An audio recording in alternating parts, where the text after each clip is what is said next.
สบายดีพี่น้องมื้อนี้พามาเบิ่งน้องม้าตัวน้อยนี่แหละพี่น้องเมื่อวานนี้บ่กินข้าวเงาอยู่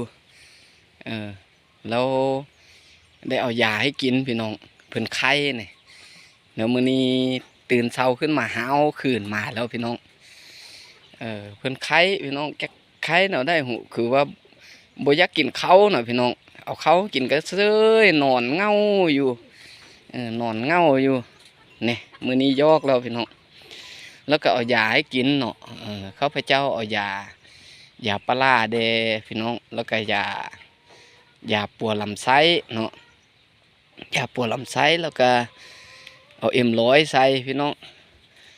M150ใส่ฟ้าหนึ่งผู้ใดที่ว่ามาเงามานั้นลองเฮ็ดเบิ่งเด้อพี่น้องเด้อเนี่ยให้กินมื้อวานนี้ตอนแลงแล้วมื้อเช้านี่มาดีแล้วนี่นะแล้วก็จีได้ให้กินตื่มพี่น้องให้กินตื่มเนาะมื้อนี้ให้กินตื่มก่อนจักจิกินเขาบ่กินเถอะฮู้มื้อนี้นะเบิ่งเด้อพี่น้องเด้อคันถ้าว่าม้าเนาะเฮาเลี้ยงมักเลี้ยงน้องม้านี่ที่ว่าเขาเจ้าบ่สบายเนาะเขาเจ้าบ่กินข้าวแล้ว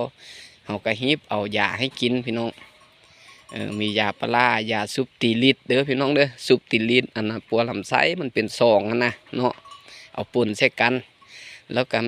มี1ซุปติลิด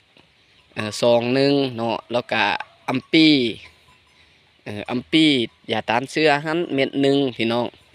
แล้วก็ปลาซิตามอนหันเม็ดหนึ่งเนาะเอามาแช่ใส่กันให้มันเปื่อยพี่น้องให้มันเปื่อยแล้วก็เอาM150หันใส่ฟ้าหนึ่งพี่น้อง4อย่างเด้อพี่น้องเด้อลองเฮ็ดเบิ่งเด้อเนาะคันว่าไผมักเลี้ยงน้องม้าแล้วมันเงานะพี่น้องมันเงามันบ่กินข้าวกินน้ำมันน่ะเมื่อวานนี้นอนมืดๆนี่น่ะเฮายอกเฮาฮ้องก็บ่มาเนี่ยแล้วมื้อนี้ซืนแล้วนี่มื้อนี้ซืนแล้วนี่ยอกแล้วพี่น้องนี่ เอ้ยเนาะไข่น่ะตัวไข่น่ะเมื่อวานนี้น่ะไข่เนาะดีแล้วเนาะมื้อนี้กินยาตื่มเด้อมื้อนึงแล้วเอายาให้กินตื่มเด้อเนาะกินยาให้มันดีแท้ๆก่อนเนาะกิน3คาบก่อนเนาะกินมื้อนี้แล้วก็มื้อแลงเนาะลองเฮ็ดเบิ่งเด้อพี่น้องเด้อผู้ใดที่ว่ามักเลี้ยงเนาะคันว่าเฮาต้องเบิ่งอาการเข้าพี่น้องเฮาต้องฮู้สังเกตเนาะบ่แม่นว่าเฮาเลี้ยงแล้วเฮามีแต่ยามยอกเพิ่นเนาะ เฮาก็ต้องสังเกตอาการไปพร้อมพี่น้องคันว่าเขา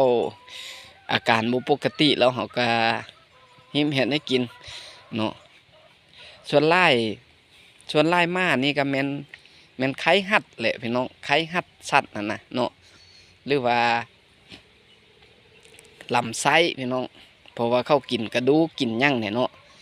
บางตัวก็เป็นลำไส้เป็นลำไส้เนาะแล้วแต่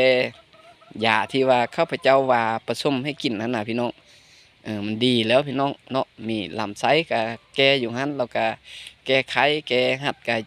อยู่หันนำพี่น้องลองเฮ็ดเบิ่งเด้อพี่น้องเด้อผู้ได้มักเลี้ยงเนาะบ่ต้องจำเป็นเอาเพิ่นไปซักยกซักยาอยู่ตามหม้อตามแพทย์นั่นน่ะเปลืองเงินพี่น้องเอ้ยเฮ็ดเอาเนาะเอาเท่านี้แหละพี่น้องเอ้ย